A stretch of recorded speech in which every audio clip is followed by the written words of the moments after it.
ఒక అడవిలో ఒక పక్షుల గుంపు నివసిస్తూ ఉండేది.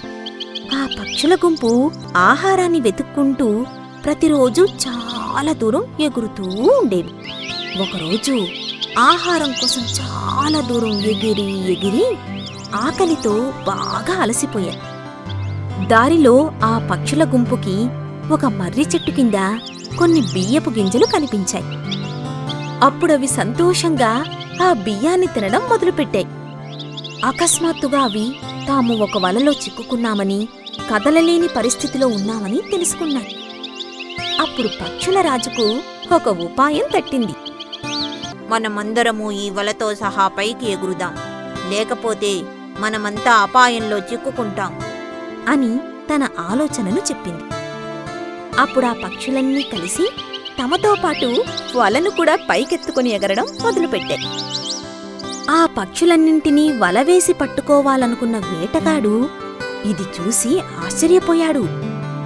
తన వల ఆ పక్షుల గుంపుతో సహా పైకి ఎగిరిపోవడం చూసి వాటి వెనుకనే పరిగెత్తడానికి విశ్వప్రయత్నం చేశాడు.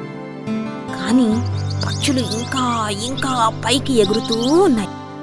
అవి అలా ఎగిరి ఎగిరి నదులు, పర్వతాలు దాటి చివరికి ఒక కొండ మీదకు చేరాయి. పక్షిరాజు తన స్నేహితుణ్ణి బయటకు రమ్మని పిలిచింది. వెంటనే ఒక చిట్టెలుక ఒక రంధ్రంలోంచి బయటకు తొంగి చూసింది.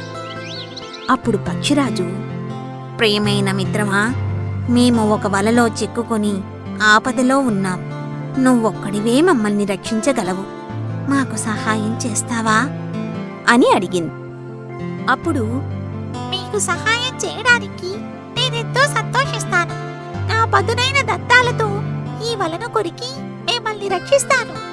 నా అనుచరులను ముందు విడిపించండి అని చిట్టెలుకతో అన్నాడు. చిట్టెలుక రాజుగారికి తన అనుచరుల మీదున్న అభిమానానికి సంతోషించి తన పదునైన దంతాలతో వలను కొరకడం మొదలుపెట్టి పక్షులన్నింటినీ ఆ వల నుంచి విడిపించింది. ఆ పక్షులన్నీ చిట్టెలుకకు కృతజ్ఞతలు చెప్పి తిరిగి తమ గూళ్లకు ఎగిరి వెళ్ళిపోయాయి. అలా ఎగురుతూ ఎగురుతూ ఆ పక్షులు ప్రేమాభిమానాలతో ఎల్లప్పుడూ తమను ముందుకు నడిపించే తమ తెలివైన రాజును పొగుడుకుంటూ తిరిగి వెళ్ళాయి. ఐకమత్యమే మహాబలము.